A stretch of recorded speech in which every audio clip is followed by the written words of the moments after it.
اعوذ باللہ من الشیطان اللعین الرجیم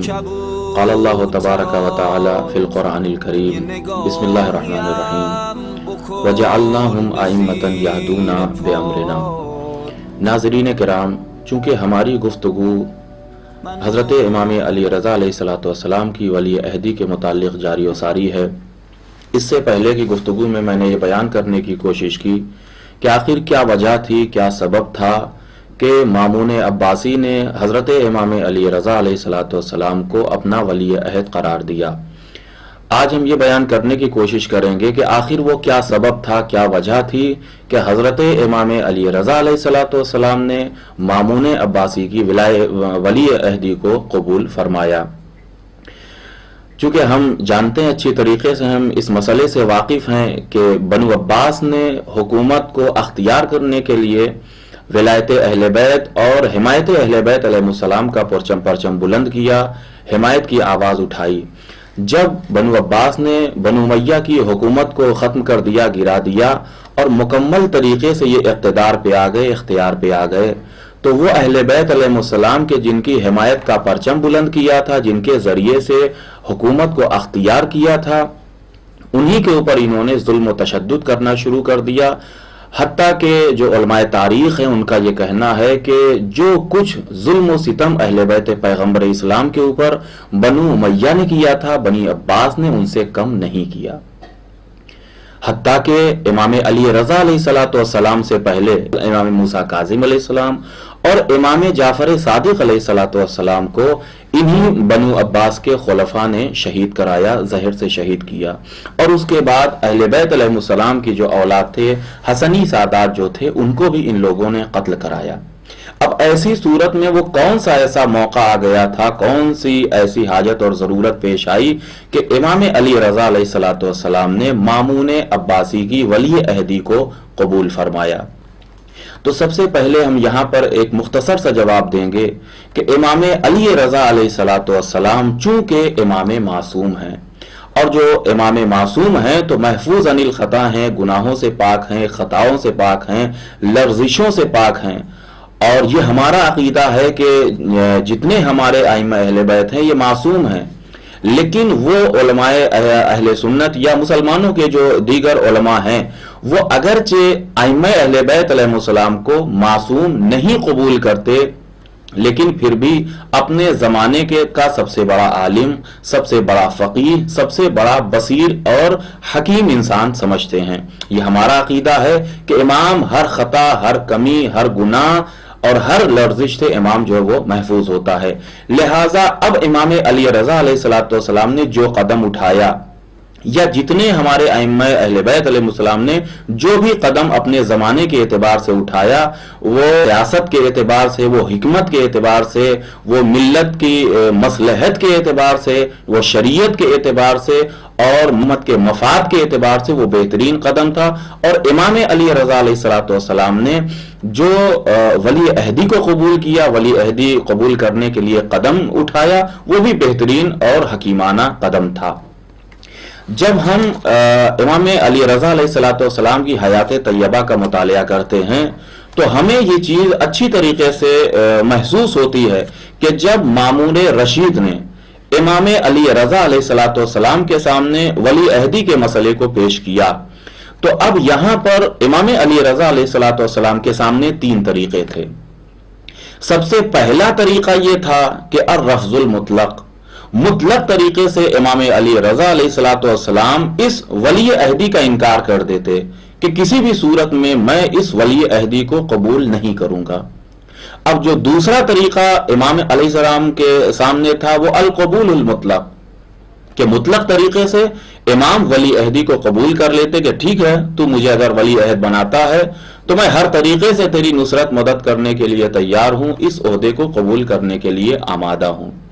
تیسرا جو طریقہ امام علی رضا علیہ السلام کے سامنے تھا وہ یہ تھا القبول المشروط، کہ میں قبول کرتا ہوں لیکن میرے پاس چند ایک شرطیں ہیں۔ تو یہ تیسرا طریقہ تھا۔ اب آئیے دیکھیں کہ ان تینوں طریقوں میں سے ہر ایک طریقے کو قبول کرنے کے بعد اس کا نتیجہ اور ثمرہ کیا ہوتا۔ اگر ہم پہلے طریقے کے اوپر آ جائیں الرفض المطلق، اگر امام علی رضا علیہ الصلوۃ والسلام مطلق مامون عباسی جو اپنے زمانے کا حاکم ہے، بادشاہ ہے، مسلمانوں کا خلیفہ ہے، صاحب اختیار و اقتدار ہے، اگر مطلق طریقے سے جو ہے وہ امام علیہ الصلوۃ والسلام انکار کر دیتے کہ بالکل کسی بھی صورت میں تیری ولی عہدی کو قبول نہیں کروں گا، اس کا نتیجہ کیا ہوتا؟ اس کا نتیجہ امت کے حق میں بڑا خسارہ ہوتا۔ اس لیے کہ آپ دیکھیے صراحت کے ساتھ مامون نے جب امام علیہ الصلوۃ والسلام کے سامنے خلافت کو پیش کیا اور امام نے کہا کہ میں خلافت کو قبول نہیں کروں گا، پھر اس کے بعد ولی عہدی کی بات آئی تو مامون نے کہا کہ اگر ولی عہدی کو آپ نے قبول کر لیا تو ٹھیک ہے، وَإِلَّا أَجْبَرْتُكَ عَلَى ذَلِكَ، اگر قبول کر لیا تو ٹھیک ہے، وَإِلَّا میں آپ کے اوپر جبر کروں گا، زبردستی کروں گا، میں طاقت کا استعمال کروں گا اور آپ کو ولی عہدی قبول کرنا پڑے گی۔ اگر آپ نے ولی عہدی کو قبول کر لیا تو ٹھیک ہے، لیکن اگر آپ نے ولی عہدی کو قبول نہ کیا لَضَرَبْتُ عُنْقَكَ، تو میں آپ کی گردن جدا کر دوں گا، میں آپ کو قتل کر دوں گا۔ لہٰذا عزیزان گرامی، آپ یہاں پہ آپ دیکھیے کہ یہ جو ماحول تھا اس قدر شدت کے ساتھ اصرار تھا، جبر تھا، زبردستی تھی مامون کی طرف سے ولی عہدی کو قبول کرنے میں۔ اگر امام نہ قبول کرتے تو سامنے سے مامون آمادہ تھا امام کو قتل کرنے کے لیے۔ دوسری بات یہ کہ القبول المطلق، اگر امام علیہ الصلوۃ والسلام انکار نہ کرتے، مطلق طریقے سے جو قبول کر لیتے کہ ٹھیک ہے تو مجھے اپنا ولی عہد بنا رہا ہے تو میں ہر طریقے سے تیری ولی عہدی کو قبول کرتا ہوں بغیر کسی شرط کے، تو یاد رکھیں یہ تقاضے عصمت کے خلاف ہے، یہ تقاضے امامت کے خلاف ہے۔ اس لیے کہ مامون کچھ بھی ہو، مسلمان اپنا خلیفہ مانتے ہیں، لیکن وہ ایک ظالم انسان تھا، وہ ایک غاصب انسان تھا، وہ مومنوں کے حق میں خصوصاً ائمہ اہل بیت علیہ السلام کے حق میں ظالم بھی تھا، غاصب بھی تھا۔ لہٰذا ایسے ظالم اور غاصب انسان کے ساتھ ہر طریقے سے انسان ساتھ ہو جائے، یہ ایک عام مومن بھی نہیں کر سکتا، اس کے ایمان کے خلاف ہے۔ ایک عام عادل انسان بھی نہیں کر سکتا، اس کے تقاضے عدل کے خلاف ہے۔ تو جب عام مومن اور عادل انسان کسی ظالم کے ساتھ ہر طریقے سے نہیں چل سکتا، حمایت نہیں کر سکتا، تو جو امام معصوم ہو، جو منصوص من اللہ ہو، جو حجت الہی ہو، کس طریقے سے ایک ظالم کی حمایت کر سکتا ہے؟ لہٰذا یہاں پہ خلاف عصمت تھا امام کا یہ قدم، لہٰذا امام نے مطلق طریقے سے قبول نہیں کیا۔ اب جو تیسرا اور آخری اور حکیمانہ طریقہ تھا وہ القبول المشروط، جو بہترین ائمہ اہل بیت علیہ السلام کی سیرت تھی اور ایک عاقلانہ فیصلہ تھا، وہ یہ تھا کہ ٹھیک ہے اگر تو مجھے نہیں چھوڑ رہا ہے کہ میں تیری ولایت کا انکار کروں، ولی عہدی سے اپنے آپ کو بچا لوں، میرے اوپر ضروری ہے کہ قبول کروں، تو ٹھیک ہے چند ایک شرطیں ہیں میرے پاس، اگر تو ان شرطوں کو قبول کرتا ہے تو میں ولی عہدی کو قبول کروں گا، اگر نہیں کرتا ہے تو قبول نہیں کروں گا۔ وہ شرط کیا تھی؟ امام نے کہا کہ اگر جبر کر رہا ہے، زبردستی کر رہا ہے تو میں قبول کرنے کے لیے آمادہ ہوں۔ وہ شرط یہ ہے کہ کسی بھی طریقے سے میں تیری حکومت کے اندر کوئی مداخلت نہیں کروں گا، نہ کسی کو کوئی عہدہ دوں گا، نہ کسی سے کوئی عہدہ سلب کروں گا، نہ کسی کو معزول کروں گا، نہ کسی کو منسوب کروں گا۔ گویا امام نے اپنے ان شروط کے دائرے میں یہ بیان کر دیا کہ کسی بھی طریقے سے میں تیری نصرت اور مدد کرنے کے لیے آمادہ نہیں ہوں، ٹھیک ہے تو مجھے ولی عہد بناتا ہے تو بنا دے۔ مامون نے کہا کہ ٹھیک ہے آپ کی یہ شرط مجھے قبول ہے۔ تو عزیزان گرامی، اب امام علی رضا علیہ الصلوۃ والسلام نے جو یہاں پہ شرطیں رکھی اور ولی عہدی کو قبول کیا، یہ بالکل ویسے ہی کہ جیسے امام حسن مجتبیٰ علیہ الصلوۃ والسلام نے معاویہ کے مد مقابل چند شروط کو رکھا، اس کے بعد معاویہ سے صلح کی۔ اگر جو زمانہ، جو دور، جو اس زمانے میں ایک سیاسی ماحول بنا تھا، وہ سیاسی ماحول نہ ہوتا تو امام حسن مجتبیٰ علیہ الصلوۃ والسلام کبھی بھی شروط کو نہ رکھتے اور کبھی بھی معاویہ سے صلح نہ کرتے۔ اسی طریقے سے جو امام علی رضا علیہ الصلوۃ والسلام کے سامنے جو حالات تھے، جو وہاں پہ سیاسی ماحول بنایا گیا تھا، اگر ایسے حالات نہ ہوتے تو کبھی بھی امام علی رضا علیہ الصلوۃ والسلام نہ اپنے شروط کو پیش کرتے اور نہ مامون عباسی جیسے ظالم بادشاہ کی ولی عہدی کو قبول کرتے۔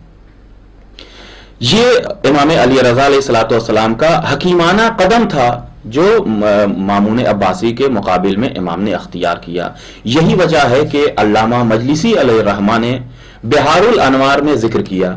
جب کسی نے امام علی رضا علیہ الصلوۃ والسلام سے کہا کہ مولا مامون عباسی اس کی ولی عہدی کو آپ نے قبول کر لیا، تو اس وقت امام علی رضا علیہ الصلوۃ والسلام نے فرمایا، چونکہ سمجھ گئے کہ سامنے والا پوچھنا کیا چاہتا ہے، امام علیہ الصلوۃ والسلام نے کہا ہاں ویسے ہی کہ جیسے بادشاہ مصر نے جناب یوسف نبی اللہ کو، جناب یوسف پیغمبر خدا کو، جناب یوسف جو منصوص من اللہ تھے، معصوم تھے، جیسے جناب یوسف کو عزیز مصر نے ایک عہدے پر فائز کیا تھا، ویسے ہی مامون نے مجھے ولی عہد بنایا ہے. اسی لیے قرآن مجید میں یہ آیت موجود ہے، بسم اللہ الرحمن الرحیم، قال اجعلنی علی خزائن الارض انی حفیظ علیم. جناب یوسف نے بادشاہ مصر سے کہا تو اپنے خزانے پر مجھے نگہبان مقرر کر دے، اس لیے کہ میں حساب و کتاب کو اچھی طریقے سے جانتا ہوں اور میں امین ہوں. یہاں پر امام رضا علیہ الصلوۃ والسلام نے کہا کہ جناب یوسف نے بادشاہ مصر سے کہا کہ تو مجھے اپنے خزانے پر نگہبان بنا دے، دیکھ ریکھ میں کروں گا، میں حفیظ و امین ہوں. لیکن میں نے کسی طرح کا تقاضا مامون سے نہیں کیا، بلکہ مامون نے میرے اوپر جبر کیا کہ میں ولی عہدی کو قبول کروں. اگرچہ میں نے قبول کیا تو وہ مشروط ولی عہدی تھی. عزیزو، اب یہاں پر آپ دیکھیں کہ یہ ظالموں کا زمانہ، جابروں کا زمانہ گزشتہ زمانے میں بھی تھا، آج بھی ہے اور آتا جاتا رہے گا. لیکن یہاں پر ہمارے لیے لازم اور ضروری ہے کہ ان معصومین علیہ الصلوۃ والسلام کی سیرت کو اپنے لیے ہم مشعل راہ قرار دیں کہ کب، کس زمانے میں، کس دور میں کس امام کی سیرت کو ہم اپنائیں تاکہ اپنی بھی حفاظت کر سکیں، مومنین کی حفاظت کر سکیں اور اپنے مذہب کی حفاظت کر سکیں. کس زمانے میں یہ ہماری بصیرت کے اوپر ہے کہ کس زمانے میں امام علی ابن ابی طالب علیہ الصلوۃ والسلام کی حکمت عملی کو اپنایا جائے، کس زمانے میں امام حسن مجتبی علیہ الصلوۃ والسلام کی حکمت عملی کو اپنایا جائے، کس زمانے میں امام حسین علیہ الصلوۃ والسلام کا انداز اپنایا جائے، اور کس زمانے میں امام زین العابدین علیہ السلام کا طریقہ اختیار کیا جائے، کس زمانے میں امام محمد باقر اور امام جعفر صادق علیہ الصلوۃ والسلام کا انداز اپنایا جائے، حکمت عملی اپنائی جائے، اور کس زمانے میں، کس دور میں امام علی رضا علیہ الصلوۃ والسلام کا طریقہ اپنایا جائے، تاکہ اس کی وجہ سے خود کو بھی ہم نجات دلا سکیں، ملت کو نجات دلا سکیں، اپنے مذہب کی حفاظت کر سکیں، اپنے دین کی حفاظت کر سکیں، اہل ایمان کی حفاظت کر سکیں. أين المؤمل لإحياء الكتاب وحدوده؟